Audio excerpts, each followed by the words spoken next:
Give me an action appropriate to the context. OPB 119. Dans les ombres allongées du boulevard Saint-Germain, sous un ciel parisien qui saignait en rouge au crépuscule, Lucien sentit le monde se resserrer autour de lui comme un étau invisible. Un rire gras, vulgaire, éclata derrière lui, suivi d'un sifflement moqueur. Regardez-moi ce petit arc-en-ciel.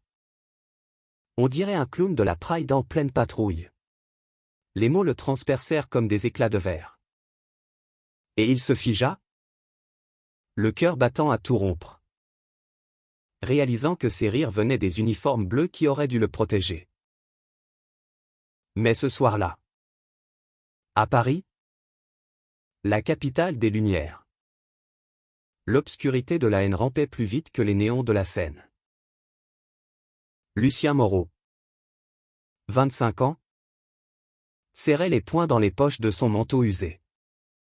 Son badge arc-en-ciel, ce petit bout de tissu multicolore épinglé fièrement sur sa poitrine, soudain devenue une cible flamboyante. Il rentrait d'un café discret du Marais, où il avait passé la soirée à rire avec Théo, son amour secret. Ces moments volés qui illuminaient ses jours gris de bibliothécaire timide. Théo, avec ses boucles brunes en bataille et son sourire qui faisait fondre les barrières du monde, lui avait murmuré, porte-le toujours. Mon cœur, c'est ton armure. Mais ce soir, cette armure semblait de papier. Face à ces 3 agents de police qui l'avaient accosté pour une vérification d'identité anodine, qui s'était mué en moquerie ouverte. Allez. La pédale. Montre-nous ton permis. Et enlève ce machin ridicule. On n'est pas à une manif gay ici, lança le plus jeune des 3. Un gaillard aux épaules larges nommé Duval, son badge luisant sous la lueur des réverbères. Ses collègues. Un moustachu bedonnant appelé Leclerc et une femme aux traits durs. Moreau, ironie du sort. Un homonyme distant éclatèrent de rire, leur voix résonnant comme des coups de feu dans la nuit parisienne. Lucien ravala sa salive, les joues en feu. Un mélange de honte et de rage bouillonnant en lui. Il était français, pure souche de la banlieue lyonnaise transplantée à Paris pour fuir l'étouffement familial. Et pourtant, ici, dans la ville de l'amour, il se sentait étranger dans sa propre peau. Henri Moreau observait la scène depuis l'ombre d'un porche, à une dizaine de mètres, son cœur de colonel de la gendarmerie se tordant comme une lame émoussée. À 52 ans, avec ses tempes grisonnantes et son uniforme impeccable orné de galons d'or, il incarnait l'autorité inébranlable de la République. Mais ce soir, rentrant d'une réunion au ministère de l'Intérieur sur les violences homophobes, un sujet qu'il avait toujours relégué aux marges de sa conscience rigide, il avait croisé par hasard ce jeune homme qui portait son nom, son visage, et ce badge qui hurlait une vérité qu'il avait enterrée depuis des années. Lucien. Son fils. Le fils qu'il avait chassé de la maison familiale 10 ans plus tôt. Quand le garçon, à 15 ans, avait osé avouer son amour pour un camarade de classe. C'est une phase. Henri. Il reviendra, avait dit sa femme, Claire, avant de succomber à un cancer 3 ans plus tard, emportant avec elle les derniers ponts entre père et fils. Henri s'avança, ses bottes claquant sur le pavé humide. La foule des passants s'écartant instinctivement devant l'aura de commandement qui émanait de lui. Les rires s'estompèrent comme une marée se retirant, remplacés par un silence pesant. Duval, sentant le vent tourner, se redressa, mais son sourire narquois vacilla. Colonel Moreau, qu'est-ce qui vous amène ici ? Mon commandant? On fait juste notre boulot. Henri s'arrêta à hauteur de Lucien, qui leva les yeux. Incrédule, le reconnaissant à peine sous cette armure d'uniforme. Les yeux verts de son fils, si semblables aux siens, brillaient d'un mélange de terreur et d'espoir fragile. Votre boulot, gronda Henri. Sa voix basse et rauque comme le grondement d'un orage sur la Loire. Moquer un citoyen pour un badge qui symbolise l'amour. L'égalité? C'est ça? Votre boulot? En France? En 2025? Sous la devise liberté. Égalité? Fraternité? Vous osez piétiner la fraternité pour un rire facile? Leclerc balbutia, mais chef. C'est juste une blague. Il portait ce truc. On pensait. Vous pensiez quoi? Que parce qu'il est différent. Il mérite le mépris? Henri posa une main ferme sur l'épaule de Lucien. Un geste qu'il n'avait pas osé depuis une décennie. Et sentit le tremblement du jeune homme sous ses doigts. Ce badge n'est pas un truc. C'est un cri de fierté dans un monde qui étouffe encore les voix comme la sienne. Et cet homme?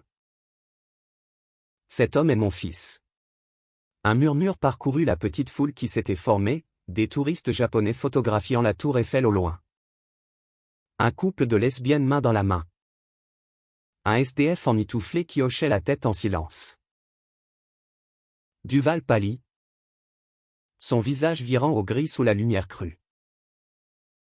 Votre fils? Colonel. On ne savait pas. Vous ne saviez pas parce que vous ne regardez pas. Vous ne voyez que les étiquettes? Pas les âmes. Henri se tourna vers Lucien. Et pour la première fois depuis des années. Sa voix se brisa. Un filet d'émotion pure perçant l'armure du militaire. Lucien. Mon garçon. Pardonne-moi. J'ai été un lâche. J'ai fui ta vérité parce que la mienne me terrifiait. Mais ce soir, je choisis la fierté. Pas la mienne. La tienne. Les larmes coulèrent sur les joues de Lucien. Chaudes et libératrices. Tandis qu'il serrait la main de son père. Ce contact si longtemps interdit devenant un pont fragile sur l'abîme. Théo, qui avait suivi Lucien de loin par inquiétude, émergea de l'ombre. Son regard interrogateur se posant sur la scène. Tout va bien, murmura-t-il, glissant une main protectrice dans le dos de Lucien. Henri les observa tous deux. Et un éclair de compréhension traversa son esprit endurci. Cet homme? Théo Laurent? 27 ans? Graphiste freelance aux yeux noisettes et au tatouage discret d'un cœur brisé sur l'avant-bras, un survivant d'une enfance en foyer à Marseille. Était l'amour que son fils méritait. Pas un scandale familial. Mais une lumière dans la nuit parisienne. Et toi, dit Henri d'une voix plus douce, tendant la main à Théo. Tu dois être celui qui a donné du courage à mon fils pour porter ce badge. Merci. Pour lui. Pour nous tous. La tension se dissipa comme la brume sur la scène. Les agents marmonnant des excuses maladroites avant de s'éloigner. Tel entre les jambes. Duval jeta un dernier regard. Un mélange de honte et de respect naissant dans ses yeux. Paris. Avec ses cafés bondés et ses amours cachés. Reprenait son souffle. Mais pour Lucien, tout avait basculé. Marchant côte à côte avec son père et Théo vers un bistrot animé du quartier latin. Il sentit pour la première fois que l'arc-en-ciel n'était plus une cible, mais un drapeau de victoire. Pourtant, cette réconciliation n'était que le début d'une tempête plus profonde. Henri, promu récemment à la tête d'une unité antidiscrimination au sein de la police nationale, portait en lui les cicatrices d'une France conservatrice qu'il avait servie sans faille. Son mariage avec Claire avait été un rempart contre les ragots de la caserne, où les poivreaux, comme lui les hétéros rigides dominaient encore. Chasser Lucien avait été son plus grand péché. Un acte de survie dans un monde où un colonel gay-friendly était vu comme un traître. Mais ce soir, en serrant son fils contre lui devant ses collègues, il avait allumé une mèche. Les jours suivants furent un tourbillon d'émotions contradictoires. Lucien, de retour dans son petit appartement haussmannien du Marais, décoré de posters de Jean Cocteau et de livres sur l'histoire queer française, oscillait entre joie et doute. Théo, avec sa tendresse infinie, le berçait les nuits où les cauchemars revenaient, des visions de son père le repoussant dans la cour de leur maison à Lyon, sous la pluie battante. Il est sincère, Lucien. Donne-lui une chance, murmurait Théo, ses lèvres effleurant le front de son amant, leur corps enlacés dans un cocon de drap froissé. Leur romance, née 2 ans plus tôt lors d'une expo photo sur les droits LGBTQ+ à la Biennale de Paris, était un feu doux, fait de promenades le long du canal Saint-Martin et de dîners improvisés avec du vin rouge et des confessions chuchotées. Henri, de son côté, affrontait l'enfer de la caserne. Des murmures s'élevaient dans les couloirs du commissariat central, le colonel a un fils pédé, et il le défend en public. Leclerc, rongé par la culpabilité, avait tenté de s'excuser en privé. Mais Duval, plus buté, avait lancé une rumeur vicieuse, Henri couvrait des déviants pour des raisons personnelles. Le colonel, assis dans son bureau au mur tapissé de médailles et de photos jaunies de Claire, fixait le portrait de Lucien adolescent, un cliché qu'il avait gardé en secret. « Que ai-je fait ?» se demanda-t-il, les larmes coulant sur ses joues burinées par les années de service. Un appel nocturne brisa le silence. C'était Lucien. La voix tremblante, « Papa. Théo et moi. On organise un dîner demain. Viens. » Pas en uniforme. Juste toi. Henri accepta, le cœur serré. Et pour la première fois, il fouilla dans son armoire pour en sortir un pull civil. Un vestige de l'homme qu'il avait été avant les galons. Le dîner se déroula dans l'appartement de Théo, un loft reconverti dans une ancienne imprimerie du 11e arrondissement, avec des murs de briques apparentes et des toiles abstraites évoquant des corps entrelacés. L'air embaumait l'odeur du coq au vin et du fromage affiné. Un festin typiquement français que Théo avait préparé avec soin. Lucien, nerveux, ajustait sans cesse son badge, comme pour s'ancrer dans sa vérité. Henri arriva avec une bouteille de Bourgogne et un bouquet de roses blanches, un geste maladroit, mais sincère, rappelant les fleurs qu'il offrait à Claire. Assis autour de la table en chêne massif, sous la lueur tamisée d'une lampe art déco, les mots coulèrent d'abord comme un ruisseau timide. Henri parla de Claire, de comment elle avait toujours su pour Lucien, et comment sa mort l'avait brisé, le poussant à s'enfermer dans le devoir. J'ai cru que te rejeter te protégerait. Quelle idiotie. En France, on prône la laïcité, l'égalité, mais dans les rangs, c'est encore la loi du plus fort. Du plus normal, point. Théo, avec sa franchise marseillaise, Posa les questions que Lucien n'osait pas, et vous? Colonel? Avez-vous déjà aimé comme ça? Au-delà des normes? Henri hésita. Son verre suspendu. Puis, dans un souffle, il avoua, j'ai aimé Claire d'un amour pur. Mais avant elle, à l'école militaire de Saint-Cyr, il y avait un garçon. Alexandre. Des regards volaient dans les dortoirs. Des lettres cachées. J'ai fui. Comme avec toi. La peur m'a volé de vie.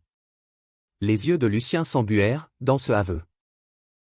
Il vit non un monstre, mais un homme blessé. Un père en quête de rédemption.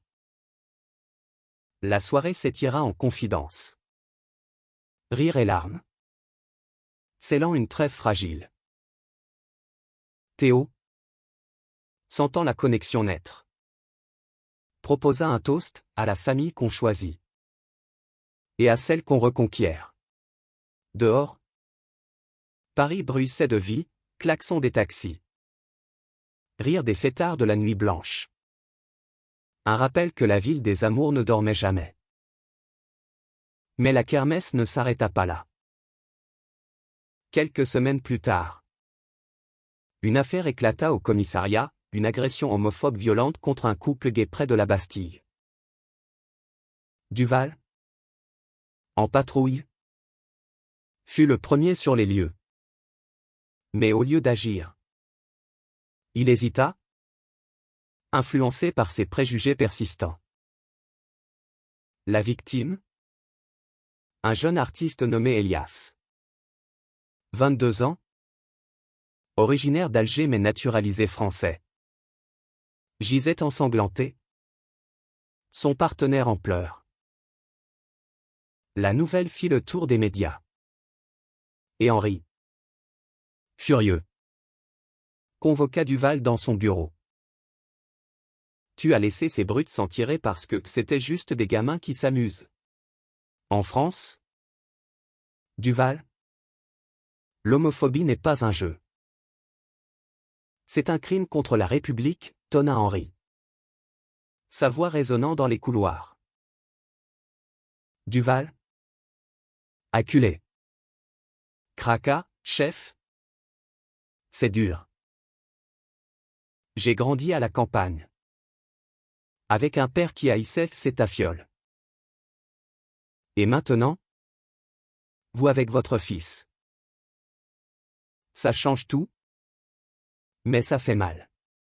Henri, au lieu de le briser, tendit la main, la douleur n'excuse pas l'inaction. Mais elle peut être un début. Viens à la prochaine formation sur les biais inconscients. Apprends. Pour Lucien. Pour Elias. Duval accepta. Un premier pas vers la guérison. Et Henri vit en lui un reflet de son propre chemin. Lucien, de son côté, s'ouvrit à Théo comme jamais. Lors d'une escapade romantique à Versailles. Sous les allées bordées de statues mythologiques, ses amours antiques si libres. Il confia ses doutes, et si papa recule? Si l'uniforme l'emporte? Théo, allongé dans l'herbe, caressa sa joue, l'amour vrai. C'est comme ces jardins, ça pousse malgré les tempêtes. Et le nôtre? Lucien est un chêne.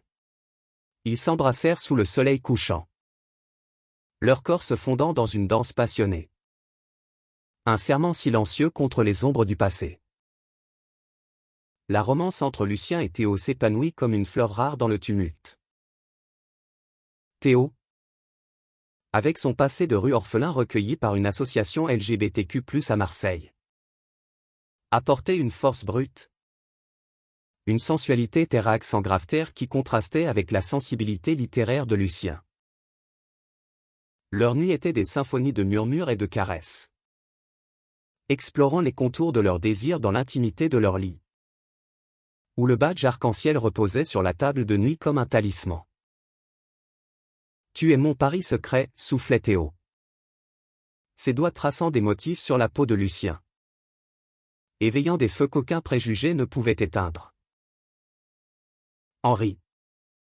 Observant leur bonheur lors d'un brunch dominical au bord de la Seine croissant frais.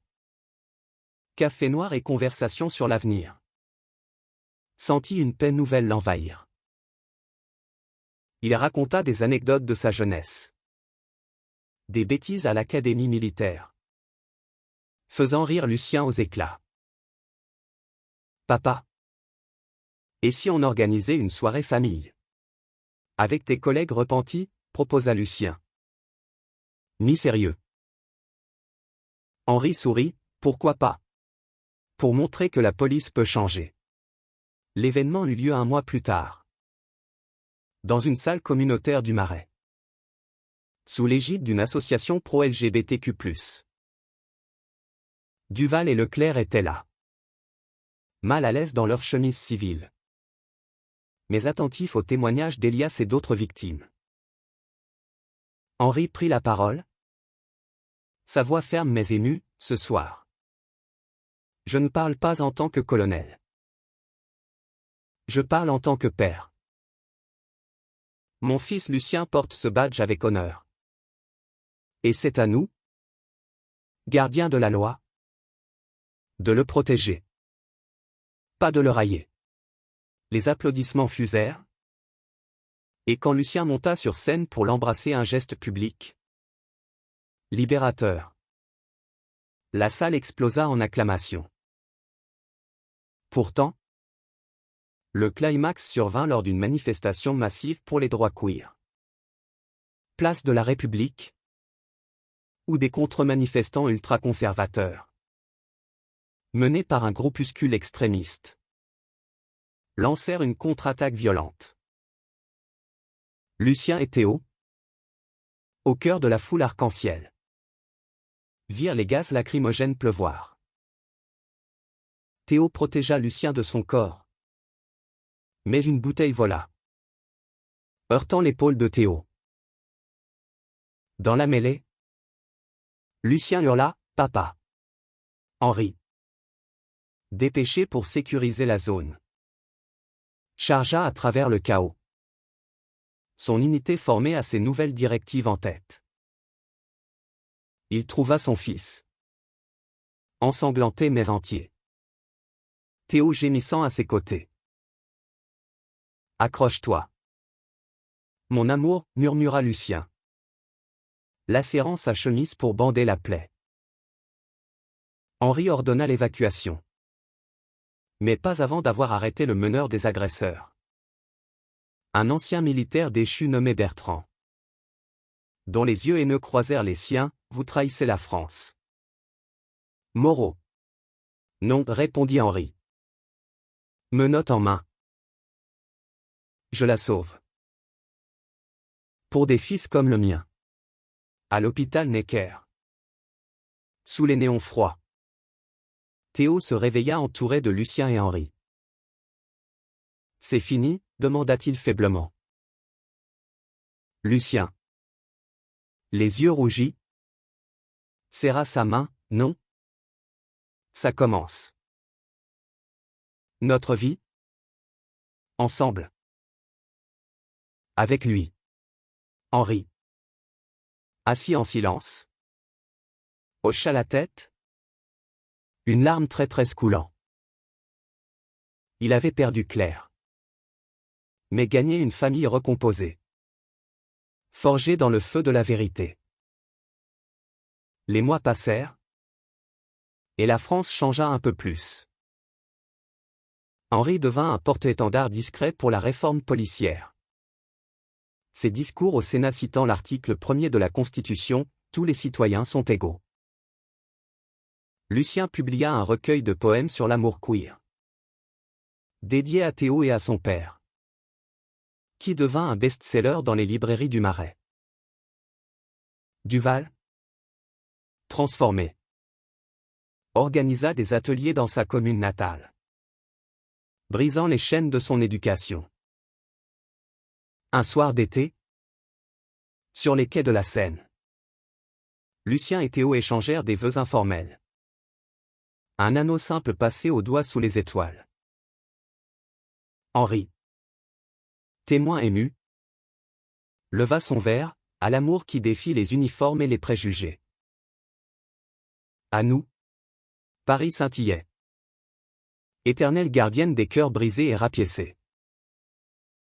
Dans cette ville de lumière, où l'arc-en-ciel dansait enfin librement, ils apprirent que la vraie force n'était pas dans les galons ou les badges, mais dans le courage d'aimer sans peur. La réconciliation d'Henri et Lucien n'effaça pas les ombres du passé, elle les illumina, révélant des fissures plus profondes dans l'âme de chacun. Lucien, malgré la joie de ses retrouvailles, portait encore les cicatrices d'un exil forcé. À 25 ans, il avait bâti sa vie comme un puzzle recomposé, des journées monotones à cataloguer des ouvrages rares à la Bibliothèque nationale. Des soirées volées à Théo dans des bars underground où la musique techno masquait les confessions. Mais maintenant, avec son père de retour, les nuits blanches revenaient, hantées par des « et si » lancinants. Et si Henri replongeait dans son rôle de patriarche rigide? Et si le badge arc-en-ciel redevenait un mur entre eux?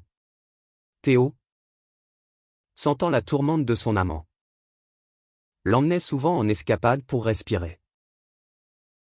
Un week-end à Giverny, suivant les pas de Monet, ils marchèrent main dans la main parmi les nénuphars, ignorant les regards curieux des touristes. « Regarde ces fleurs, dit Théo. Ça voit un baume chaud. Elles flottent à la surface, mais leurs racines plongent profond dans la boue. C'est nous, Lucien. Beau en surface, solide dessous, Lucien s'appuya contre lui, inhalant l'odeur de terre humide et de peinture fraîche. Et pour un instant, le monde se réduisit à ce contact, à cette promesse muette d'un avenir tissé de couleurs. Henri, quant à lui, naviguait en eau trouble à la caserne. Son intervention publique pour Lucien avait fait les gros titres du Figaro et de Libération. Un duplex de scandale et de triomphe. Colonel protège fils gay, un tournant pour la police, titrait un article, illustré d'une photo floue de la scène sur le boulevard. Ses supérieurs, prudents, le félicitèrent en surface. Mais en privé, des regards en coin le suivaient. Le général Dupont, un vieux briscard aux moustaches cirées, le convoqua. Henri, c'est noble. Mais attention. Les rangs sont conservateurs.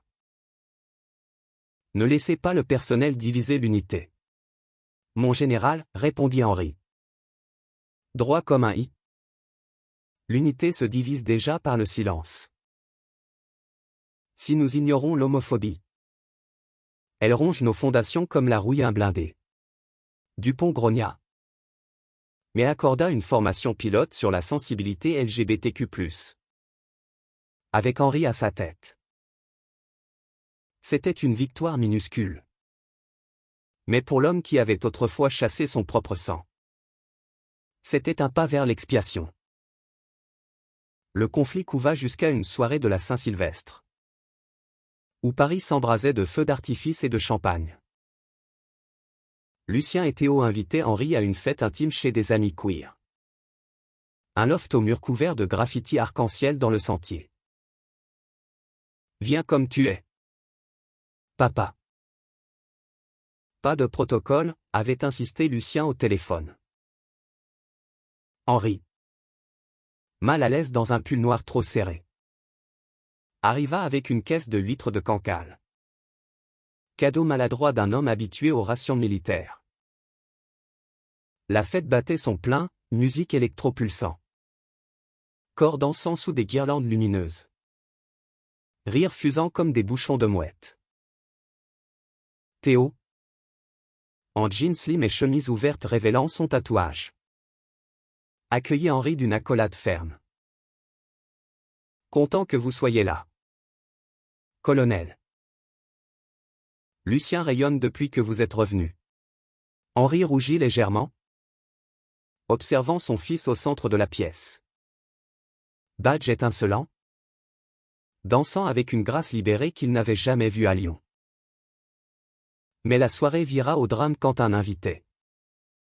Un activiste radical nommé Romain. Un trentenaire tatoué originaire de Toulouse. Confronta Henri sans ménagement. Alors? C'est vous le flic qui a jeté son gamin à la rue? Bravo pour le retournement. Mais des milliers de gosses crèvent encore dans le placard à cause de types comme vous. Les mots fusèrent comme des balles. Et la musique sembla s'estomper. Lucien. Alerté. S'interposa. Le visage blême, Romain. Arrête. Il change. Laisse-lui du temps. Henri. Le poing serré sur son verre. Absorba le coup sans broncher. Vous avez raison, dit-il calmement. Sa voix portant par-dessus le brouhaha. J'ai été un monstre. J'ai brisé mon fils pour sauver ma peau. Mais ce soir, ici, parmi vous, je ne suis pas un uniforme. Je suis Henri. Un père qui apprend à réparer. Buvez avec moi. Romain. À la vérité, même si elle brûle. Romain, surpris par cette humilité, accepta le verre tendu, et la tension se dissipa en une discussion houleuse mais cathartique sur les réformes policières. Lucien, ému aux larmes, entraîna son père sur le balcon surplombant les toits de Paris. Les explosions de couleurs illuminaient le ciel. Miroir des feux intérieurs. Merci, papa. Pour ne pas avoir fui. Henri l'étreignit. Un sanglot étouffé dans la gorge, c'est toi qui m'as sauvé. Fiston. Ton courage. Il éclaire mes ténèbres. De retour à l'intérieur. Théo captura Lucien pour une danse lente. Leurs fronts collés. Ignorant le monde. Je t'aime, murmura Théo. Ses mains glissant sur la cambrure de Lucien. Éveillant des frissons qui promettaient des nuits passionnées. Leur baiser, profond et urgent, fut un serment sous les étoiles de zinc. Un rappel que l'amour, dans toute sa crudité, était la plus grande rébellion.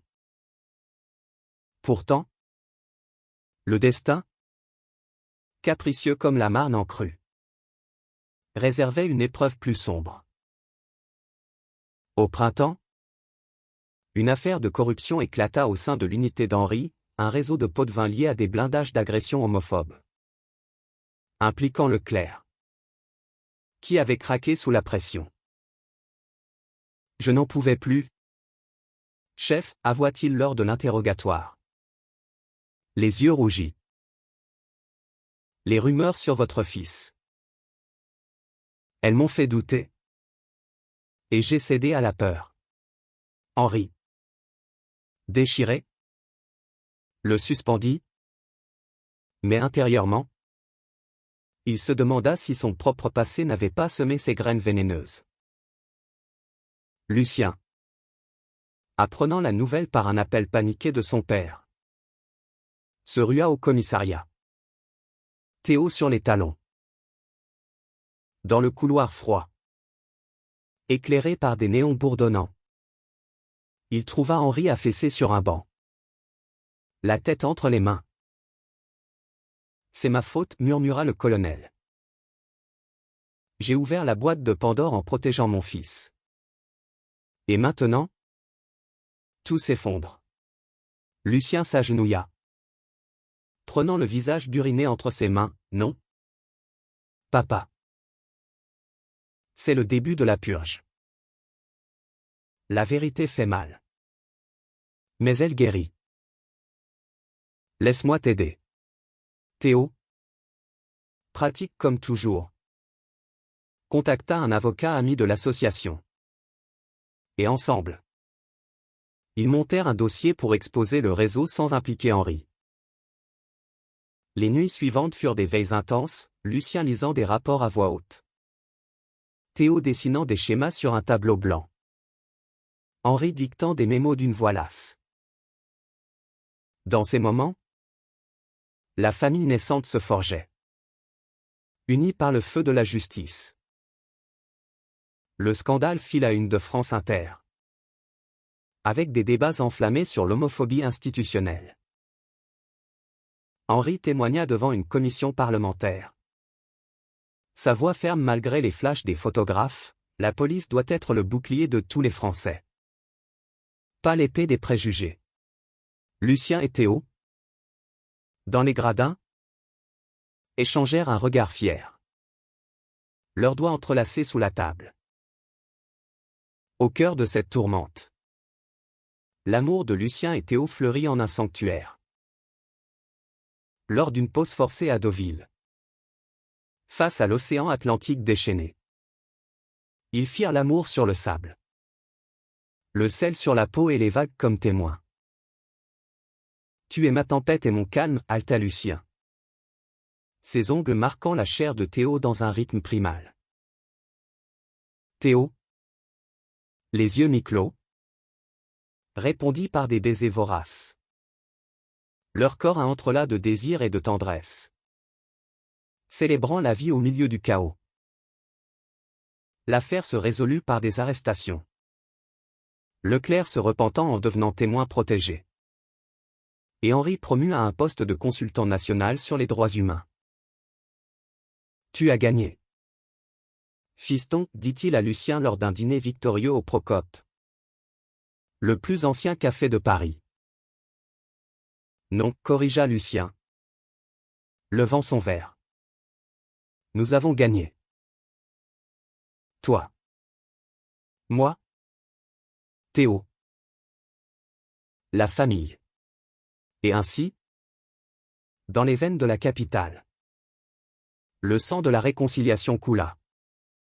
Teinté d'arc-en-ciel. L'été 2025 enveloppa Paris d'une chaleur moite, transformant les boulevards en fours où les amours se consumaient ou s'épanouissaient. Pour Lucien, Théo et Henri, ces mois furent un intermède de reconstruction, ponctué de joie simple et de doutes persistants. Lucien, encouragé par son père, s'inscrivit à un atelier d'écriture à la Sorbonne, où il transforma ses douleurs en vers libres. Des poèmes qui saignaient d'authenticité queer. Ton badge n'est pas qu'un symbole, lui écrivit un professeur. C'est une plume. Théo, de son côté, exposa ses toiles à la Foire d'art de Paris. Des portraits abstraits de couples enlacés. Inspirés par Lucien. Une critique dans Le Monde salua la sensualité brute d'un amour qui défie les normes. Et Henri, fier, accrocha le journal dans son bureau, à côté de la photo de Claire. Elle t'aurait adoré? Théo confia-t-il un jour. Lors d'une partie de pêche sur la Marne, une activité maladroite pour un Marseillais comme Théo. Mais qui sait là leur complicité? Pourtant, les fantômes rôdaient. Henri reçut une lettre anonyme. Postée de Lyon, ton fils déshonore le nom Moreau. Rappelle-toi tes serments. Signé, un frère d'armes. C'était Bertrand. L'ex-militaire arrêté lors de la manif. Libéré sous caution et assoiffé de vengeance. Henri brûla la lettre. Mais la peur s'insinua. Un poison lent. Lucien le sentit lors d'un dîner familial au restaurant Le Train Bleu, sous les vitraux somptueux de la gare de Lyon. Henri était distrait, picorant son foie gras. « Papa, qu'est-ce qui ne va pas ?» demanda Lucien, posant sa fourchette. Henri hésita, puis avoua la lettre. Théo, les mâchoires serrées, proposa, on porte plainte. Pas de silence cette fois. La plainte déclencha une enquête, menant à une confrontation explosive. Bertrand, traqué jusqu'à un bar miteux de Belleville, cracha son venin, vous, le grand colonel. À genoux pour un PD? Vous trahissez tout. Henri, flanqué de Lucien et Théo, répondit d'une voix d'acier, la trahison, c'est haïr son sang. Mon fils est ma fierté. Et toi, Bertrand, tu n'es qu'un lâche en uniforme usé. Les menottes claquèrent. Et pour Lucien, ce fut un exorcisme, voir son père se dresser comme un rempart. Non par devoir, mais par amour. Libéré de cette ombre, Henri invita Lucien et Théo à la maison familiale de Lyon. Un manoir bourguignon aux vignes centenaires. Reviens chez toi, dit-il. Le voyage en TGV fut chargé d'émotions, Lucien revoyant les champs de la Loire. Théo émerveillé par les châteaux. À l'arrivée, la maison bruissait de souvenirs, la chambre de Lucien intacte. Poster de David Bowie jauni. J'ai tout gardé, murmura Henri. La voix brisée. Les jours là-bas furent un baume. Matin à vendanger avec les journaliers.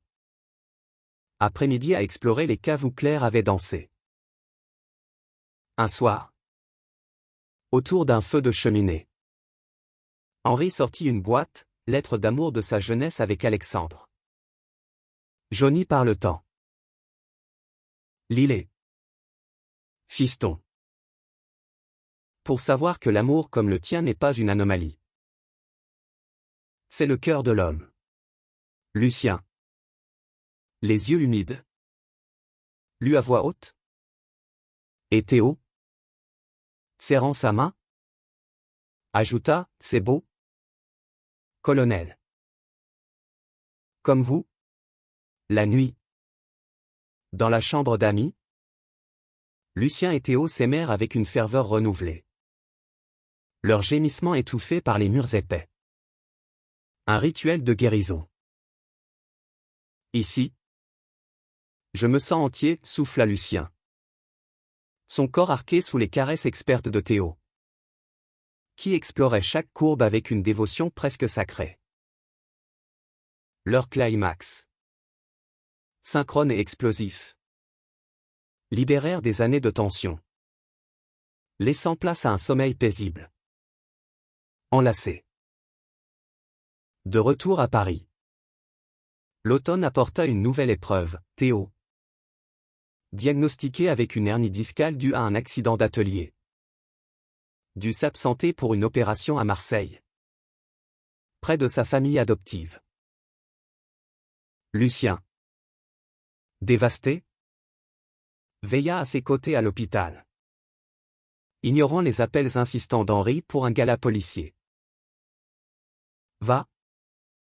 Mon amour, murmura Théo, pâle sous les draps blancs. Montre-leur qui nous sommes. Lucien y alla. Badge arc-en-ciel bien en vue. Escorté par Henri. Le gala, au Palais des Congrès, était un parterre d'uniformes et de robes de soirée. Les murmures s'élevèrent dès leur entrée, le fils du colonel. Mais Henri, levant son verre lors du toast, déclara, ce soir, je célèbre non la hiérarchie, mais l'humanité. Mon fils Lucien incarne le courage que nous devrions tous porter. Les applaudissements, d'abord hésitants, devinrent tonitruants. Et Duval, présent, s'approcha pour serrer la main de Lucien, désolé. Pour tout. Vous êtes un exemple. À Marseille. Théo se rétablit, entouré d'un Lucien volant entre trains. Leur réunion fut un feu d'artifice, promenade sur la corniche. Dîner de bouillabaisse. Et nuit où Théo, encore faible, guidait les mains de Lucien dans une exploration tendre, redécouvrant leur corps comme un territoire reconquis. Tu es mon encre, dit Théo. Ses lèvres sur le cou de Lucien, déclenchant des ondes de plaisir pur. Henri, seul à Paris, affronta son propre démon, une promotion à Bruxelles pour l'Europol, impliquant un déménagement. Et toi, fiston, me pardonneras-tu si je pars, demanda-t-il lors d'un appel. Lucien, fort désormais, répondit, par si c'est ton rêve. Mais reviens toujours. Nous sommes ta maison. Le choix d'Henri fut clair, il déclina, optant pour un rôle consultatif à Paris. Ma place est ici.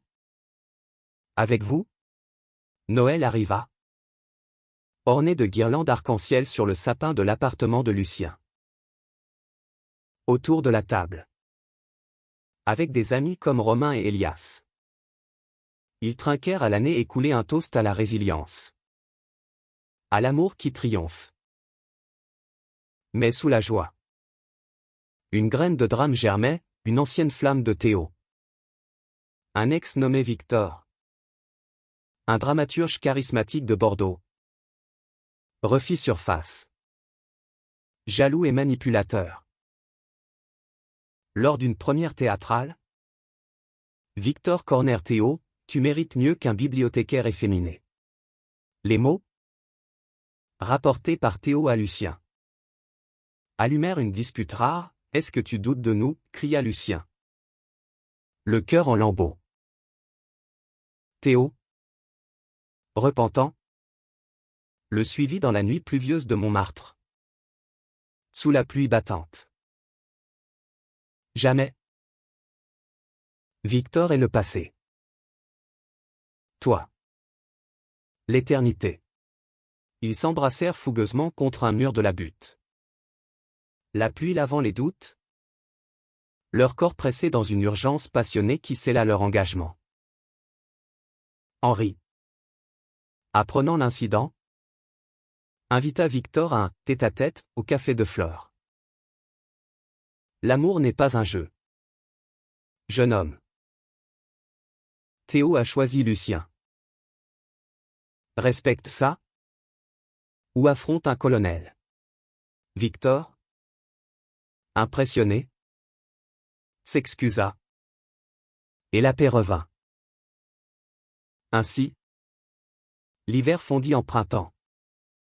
La famille plus unie, prête pour les tempêtes à venir. Le printemps 2026 fleurit Paris d'une douceur trompeuse, où les cerisiers du Champ-de-Mars rosaient les allées, masquant les bourrasques à venir.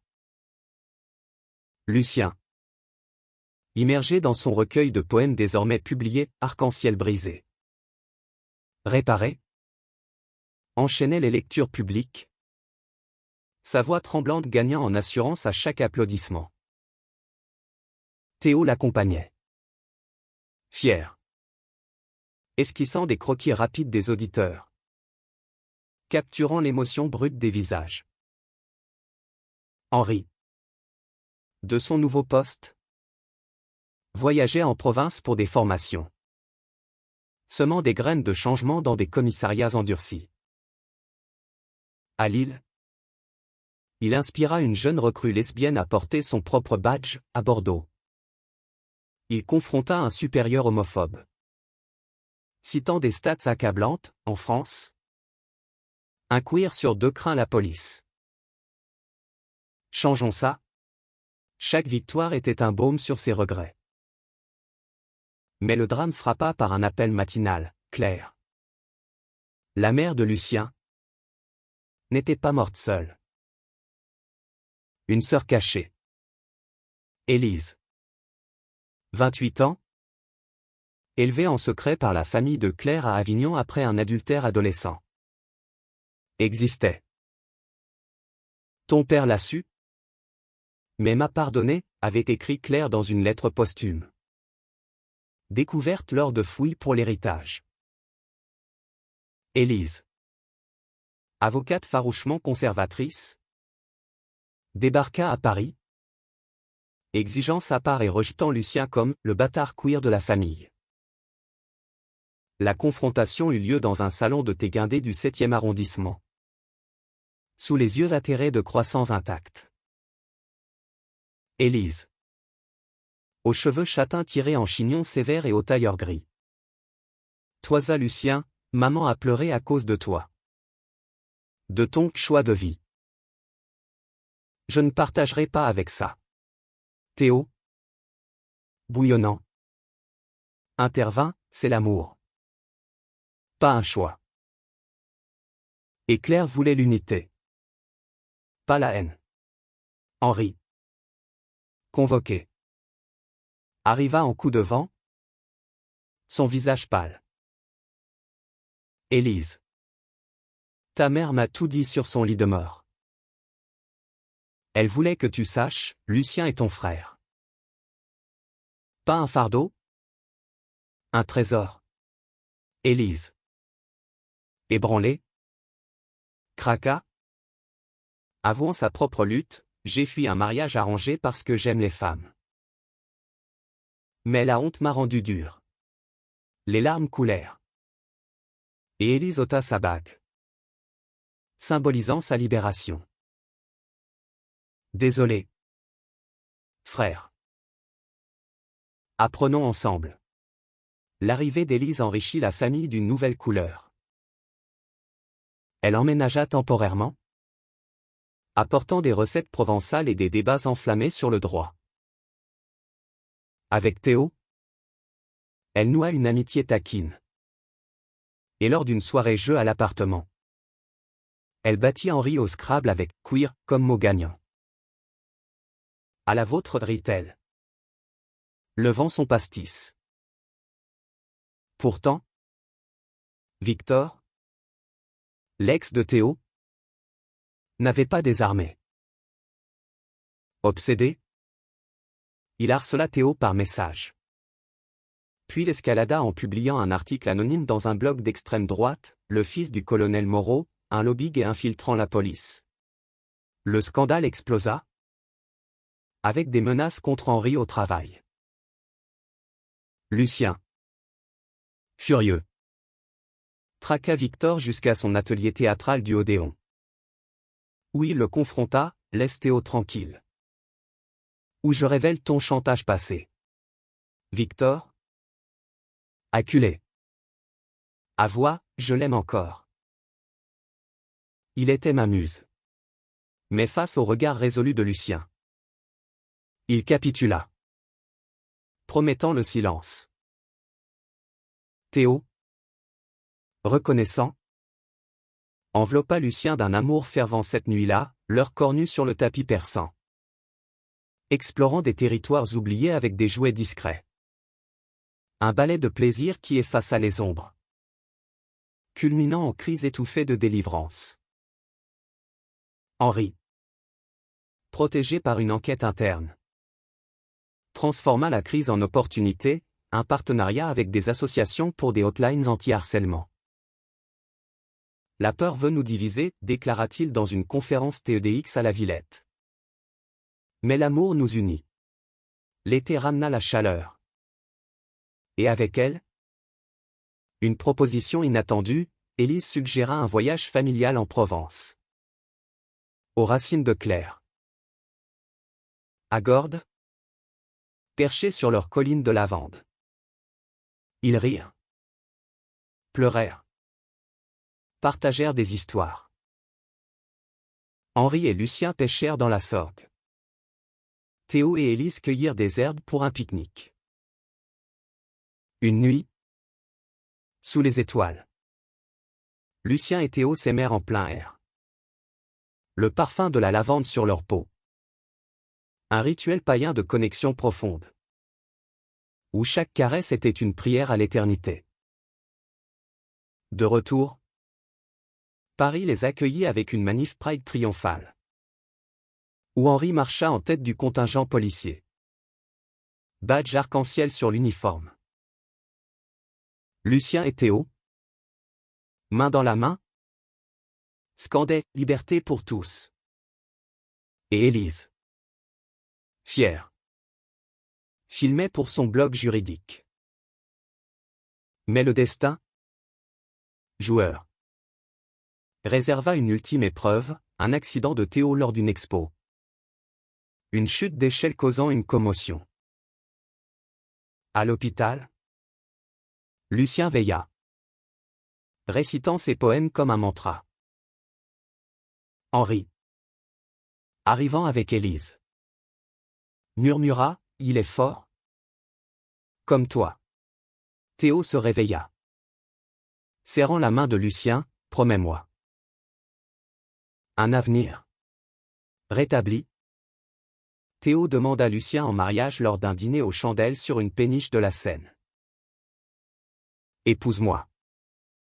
Mon arc-en-ciel. » Lucien, en larmes, accepta.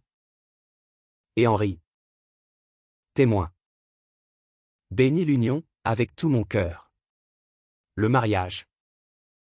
Une cérémonie civile au Marais suivie d'une fête queer. Fut un vortex d'amour, discours d'Élise sur la résilience familiale. Vœux de Théo évoquant leur première danse. Et Henri, ému, offrant les alliances, portez-les comme des badges d'honneur. Dans les bras de Théo, Lucien sut, l'amour. Kermesse et tempête avaient gagné. L'automne post-mariage enveloppa la famille Moreau dans une quiétude nouvelle. Mais Paris, ville de passion, ne permettait pas le repos éternel. Lucien et Théo, désormais mariés, emménagèrent dans un appartement plus grand du 4e arrondissement. Un duplex aux poutres apparentes où ils pendirent des toiles de Théo et des étagères de livres de Lucien. Notre nid, murmura Théo lors de leur première nuit. Ses mains explorant le corps de Lucien avec une familiarité renouvelée. Leurs ébats un mélange de tendresse conjugale et de feu primal. Célébrant l'union légale par des heures de plaisir ininterrompues. Henri, ravi, visita souvent, apportant des vins de Bourgogne et des histoires de ses voyages. Élise, intégrée, lança un podcast sur les droits LGBTQ+ et familiaux, invitant Lucien comme premier invité. Frère, ton histoire inspire, dit-elle. Et les écoutes explosèrent, touchant des milliers. Pourtant, une ombre plana, le général Dupont, mourant d'un cancer, appela Henri pour un dernier service. Remplace-moi. Henri. Mais nettoie les rangs. L'homophobie est notre cancer à tous. Henri accepta la promotion à général. Mais avec une condition, une réforme globale. Son premier acte fut de promouvoir Duval à lieutenant. Après une évaluation positive, tu as changé. Fils. Montre-le. La célébration de la promotion fut un gala familial au Crillon, où Lucien porta un costume slim avec badge brodé. Théo un vestige élégant. Mais au milieu des toasts, une ancienne connaissance d'Henri, le colonel Voss, un Allemand en visite pour une coopération franco-allemande, lâcha une bombe, Henri. J'ai connu Alexandre à Saint-Cyr. Il est vivant ? à Berlin. Il parle de toi. Henri pâlit. Le champagne tournant au vinaigre. Alexandre. L'amour de jeunesse. Un fantôme qu'il croyait enterré. Lucien. Sentant le trouble. Pressa, papa. Va le voir. Ferme le cercle. Théo approuva, l'amour passé mérite un adieu. Le voyage à Berlin fut un périple solitaire pour Henri. En train de nuit. Le Rhin défilant comme un ruban d'argent sous la lune. Alexandre. 60 ans. Professeur d'histoire à l'université Humboldt. L'accueillit dans un café près de l'Asprey. Cheveux blancs et yeux bleus inchangés. Henri Moreau. Le garçon qui m'a brisé le cœur. Les mots étaient doux, sans amertume. Ils parlèrent des heures, regrets. Rire sur des bêtises d'école. Larmes sur les chemins non pris. J'ai aimé un homme. Une fois confia Alexandre. Toi. Et ça m'a suffi pour comprendre. Henri. La voix rauque. À voix, j'ai un fils. Queer comme nous l'étions. Il m'a sauvé. Ils s'embrassèrent sur la joue. Un adieu chaste mais chargé. Et Henri rentra transformé. Plus léger. À Paris. Il raconta tout autour d'un feu chez Lucien et Théo. L'amour n'a pas d'âge. Pas de fin. Il circule. Lucien. Ému. Leva son verre, à Alexandre. À nous tous. L'hiver apporta la neige. Rare à Paris. Couvrant la ville d'un manteau purificateur. La famille patina sur le lac du Bois de Boulogne. Rire fusant comme des flocons. Élise glissa. Théo la rattrapa, Henri et Lucien firent la course. Le père trébuchant comiquement. Ces moments triviaux tissaient le tissu d'une normalité longtemps niée. Mais le drame culmina avec une vague d'attaques homophobes coordonnées. Inspirée par un mouvement d'extrême droite. Une nuit, lors d'une sortie au Queen. Le club iconique. Lucien et Théo furent agressés par une bande masquée.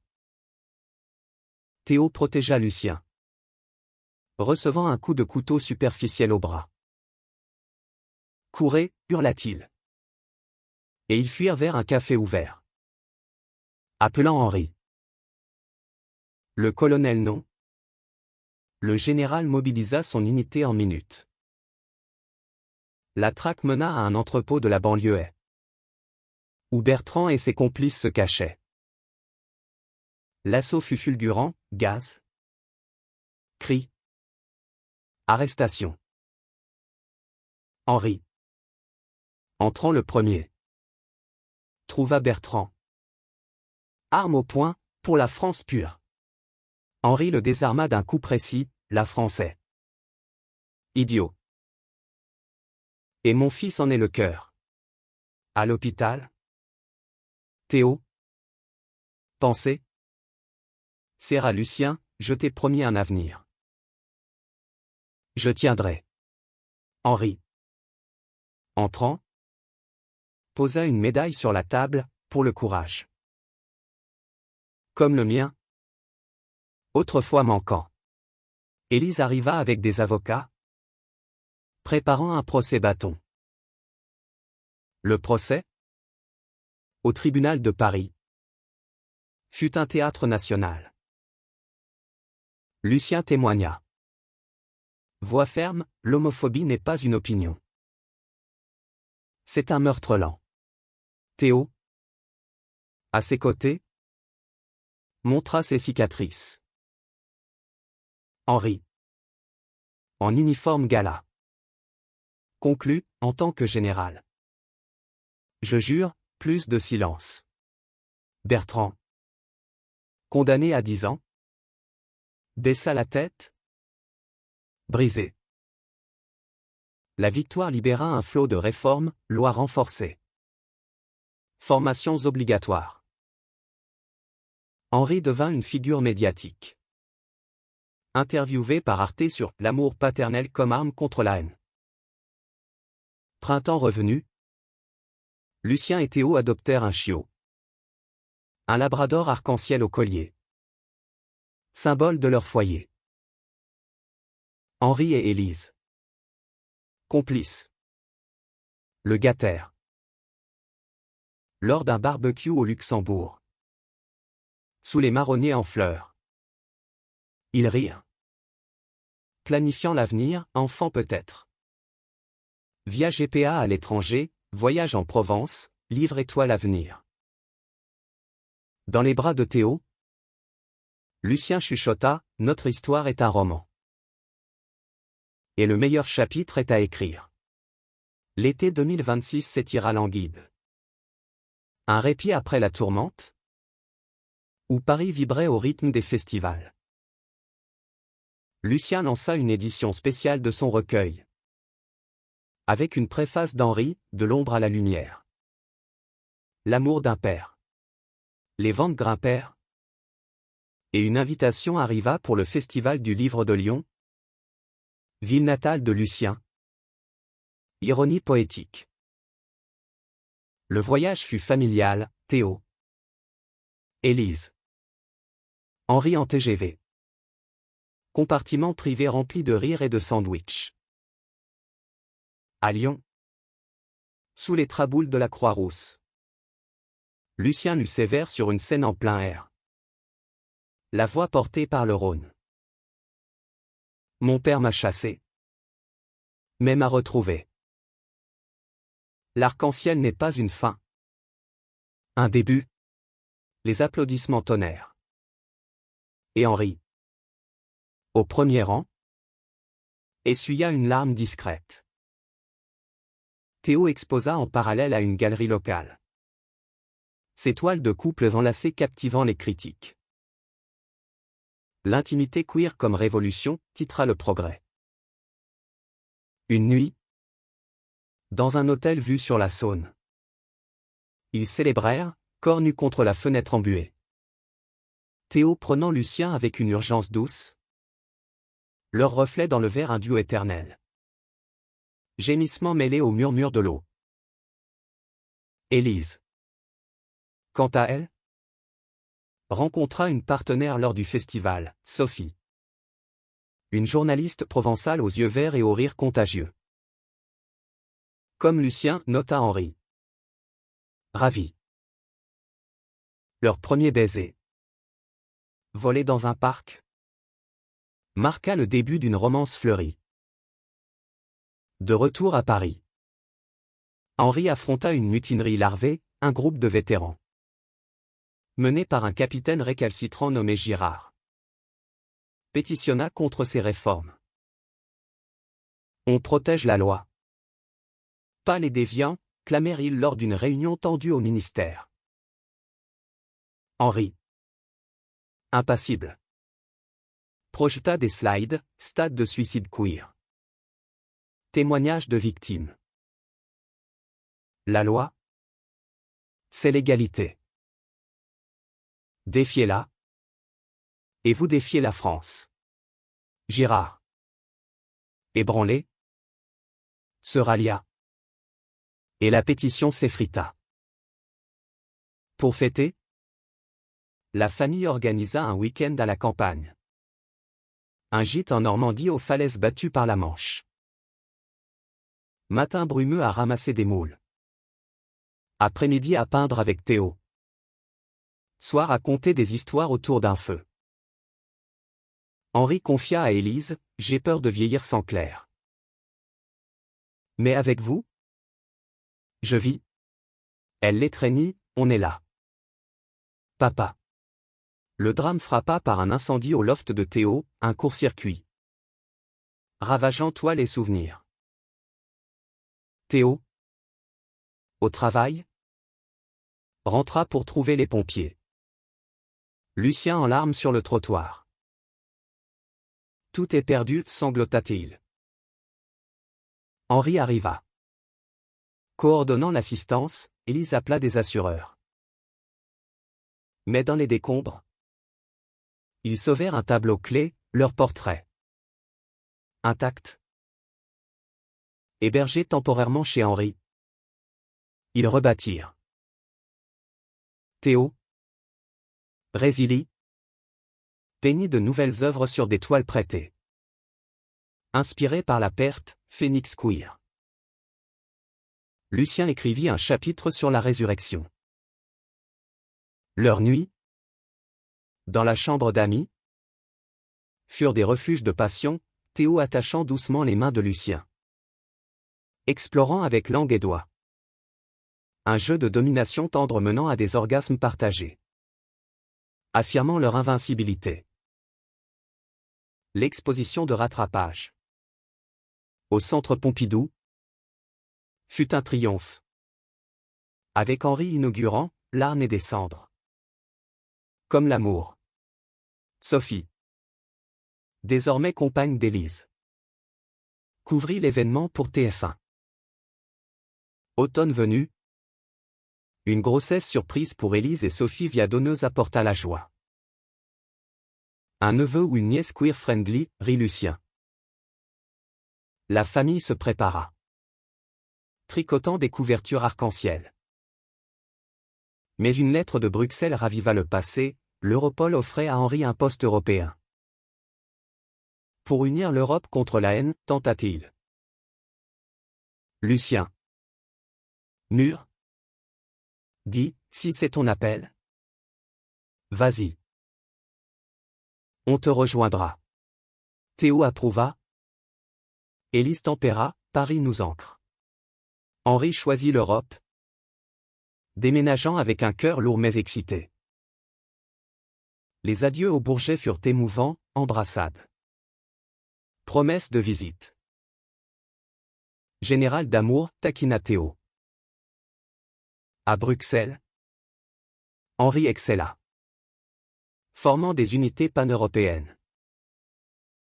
Lucien et Théo visitèrent. Découvrant la Grand Place sous la neige. S'aimant dans un hôtel Canal Vue. Une escapade romantique où Théo surprit Lucien avec des menottes de velours. Leur jeu érotique un feu sous les couvertures. Criant leur liberté. Élise accoucha d'une fille. Amélie. Aux yeux de Claire. Le baptême laïque. Au Marais. Réunis tous, Henri en visio.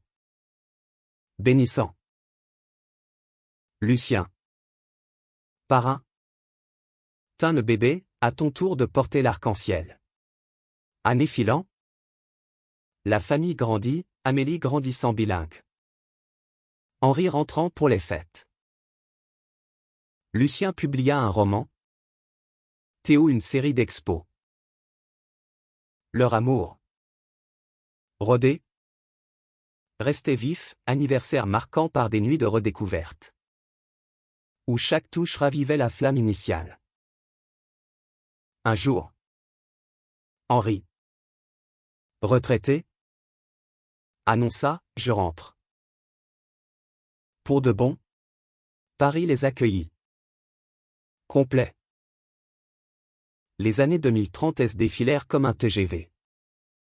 Emportant la famille Moreau dans un tourbillon de maturité. Lucien. 35 ans. Dirigeait désormais un centre littéraire queer à la bibliothèque François Mitterrand. Où des ateliers attiraient des jeunes en quête d'identité. Théo. 37 ans. Avait sa galerie propre dans le Marais. Exposant des artistes LGBTQ+ émergents. Son style évoluant vers des installations interactives où les visiteurs portaient des badges virtuels.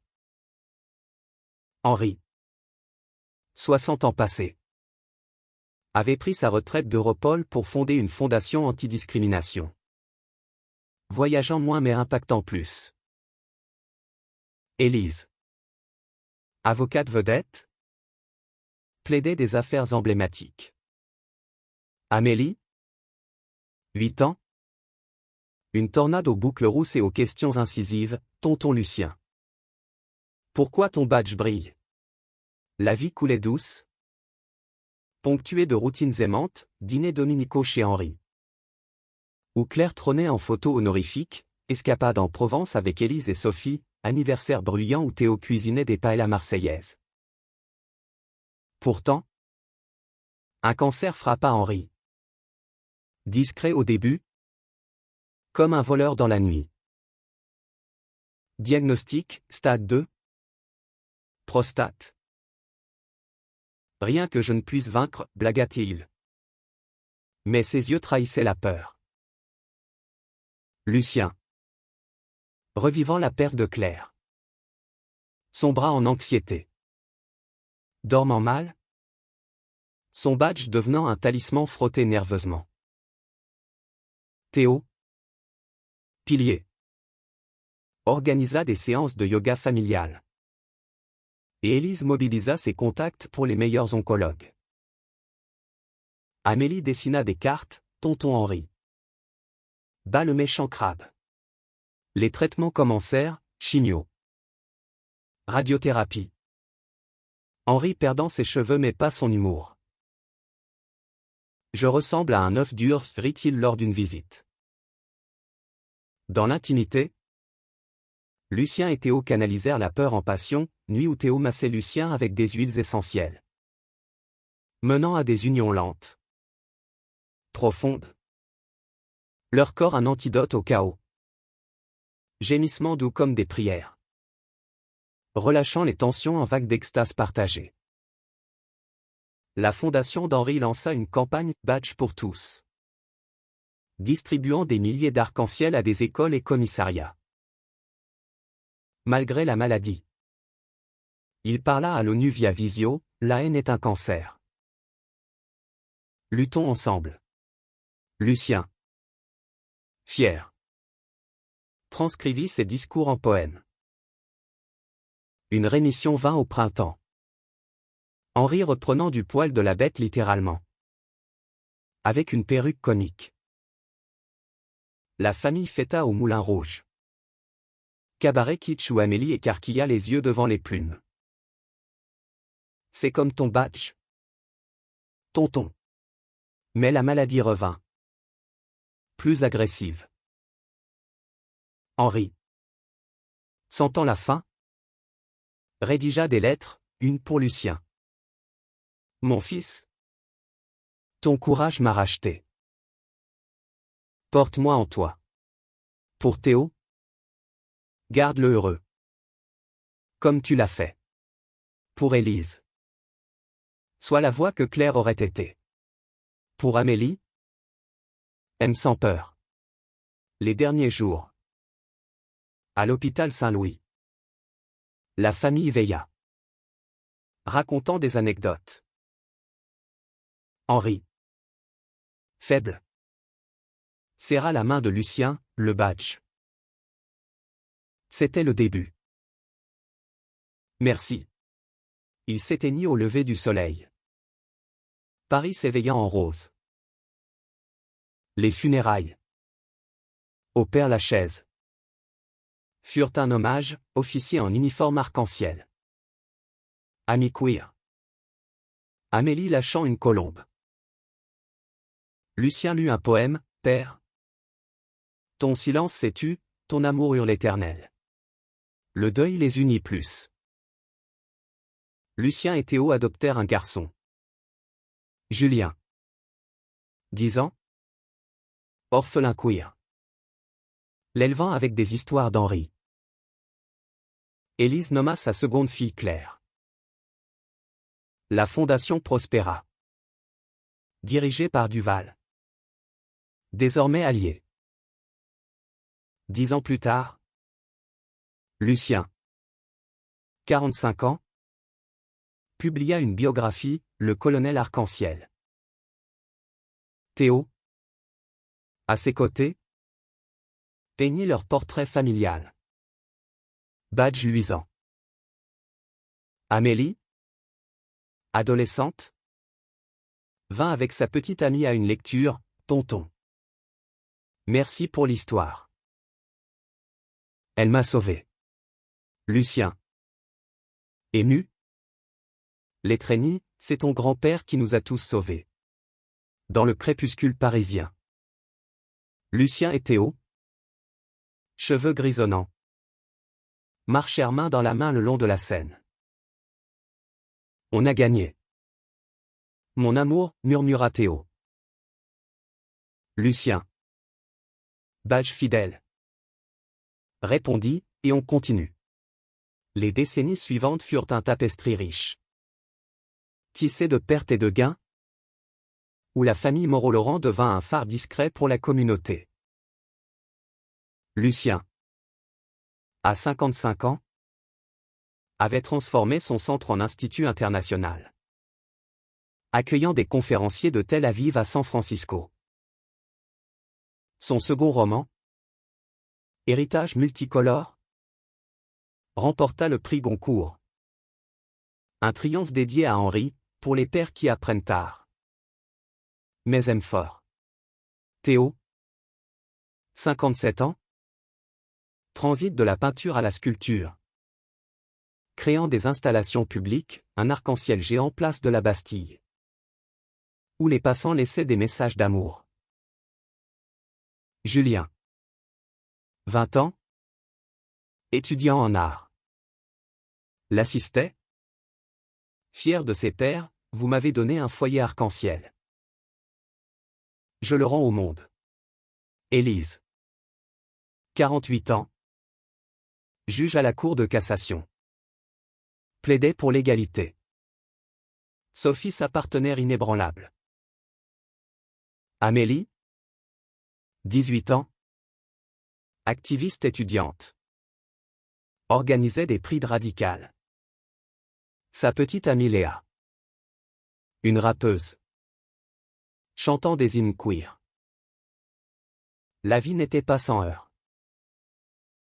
Julien fit son coming out non-binaire, provoquant une crise avec des oncles conservateurs du côté Laurent. Lucien et Théo, main dans la main, le défendirent, ton identité est sacrée. Comme notre badge. La crise se résolut en thérapie familiale, renforçant les liens. Un scandale frappa Élise, une affaire de corruption judiciaire impliquant un collègue homophobe. Accusé par ricochet. Elle lutta. Lucien témoigna en sa faveur, ma sœur est l'incarnation de la justice. Acquittée, elle lança une réforme. Et Amélie filma un docu Netflix, Justice arc-en-ciel. Pour Lucien et Théo, l'amour mûrit en une danse complice, voyage en Grèce, où ils recréaient leur passion sur des plages de Santorin. Corps bronzés s'unissant sous le soleil. Un rituel annuel de redécouverte physique et émotionnelle, où l'âge n'atténuait pas le feu, seulement l'ajoutait de profondeur. À 70 ans, Théo eut une crise cardiaque lors d'une expo à Venise. Lucien, paniqué, vola à son chevet, récitant leurs vœux. Théo se rétablit, murmurant, pas sans toi. Mon cœur. Leur convalescence à Paris fut tendre, promenade lente. Caresse prolongée. Un amour qui défiait le temps. Julien, diplômé, épousa son partenaire, un ingénieur syrien nommé Omar. Le mariage. Multiculturel au canal Saint-Martin. Réunis tous, discours d'Amélie sur l'héritage. Toast d'Élise à l'égalité. Lucien, à 65 ans, reçut la Légion d'honneur pour son travail littéraire. Pins arc-en-ciel sur le ruban. Pour Henri, dit-il dans son discours à l'Élysée. Le président, ému, répondit, votre père serait fier. La vieillesse vint doucement. Théo. Infirme partiel. Peigné de son fauteuil, Lucien lisait à voix haute. Julien et Omar eurent un fils. Henri Junior. Un Toddler espiègle aux yeux verts. Élise. Retraitée. Écrivit des mémoires, Amélie devint députée. Poussant des lois trans. La fondation d'Henri, dirigée par Amélie, sauva des vies. Un soir d'hiver, Lucien et Théo, seuls dans leur duplex, partagèrent un dernier vin. 40 ans, dit Théo, main sur celle de Lucien. Et chaque jour, je t'aime plus. Ils s'aimèrent une dernière fois. Doucement, leur corps un poème final, culminant en un soupir partagé. Théo partit en dormant, Lucien à ses côtés. Les funérailles, au Père-Lachaise près d'Henri, furent une fête, musique queer. Discours de Julien, père. Vous avez peint notre monde en couleur. Lucien, veuf, continua.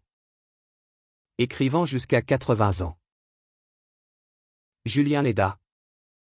Amélie visita. Un jour, il murmura à la photo de Théo, bientôt. Il s'éteignit paisiblement. Badge au cœur. Entouré. L'héritage des Moreau perdura. Un fil arc-en-ciel traversant les générations. Julien, 40 ans, mena la galerie de Théo, exposant des hommages, sculptures de badges géants. Installation interactive où les visiteurs partageaient des histoires queer. Omar, son époux, intégra des techs pour des VR immersives d'histoire familiale. Henri Junior, 10 ans, portait un mini-badge. Posant des questions, grand-père Lucien a sauvé le monde? Julien souriait, avec amour. Oui. Amélie, députée influente, passa une loi Henri Moreau contre les discriminations policières, formant des milliers d'agents. Élise, grand-mère fière, conseillait, la justice est un badge à porter tous les jours. Sophie et Élise adoptèrent une seconde fille. Clairette, complétant le cercle. Les réunions familiales, au manoir lyonnais restauré, étaient des festins d'histoire, toast à Henri le colonel, à Théo l'artiste, à Lucien le poète. Un demi-siècle après la nuit fatidique du boulevard, une plaque commémorative fut inaugurée, ici.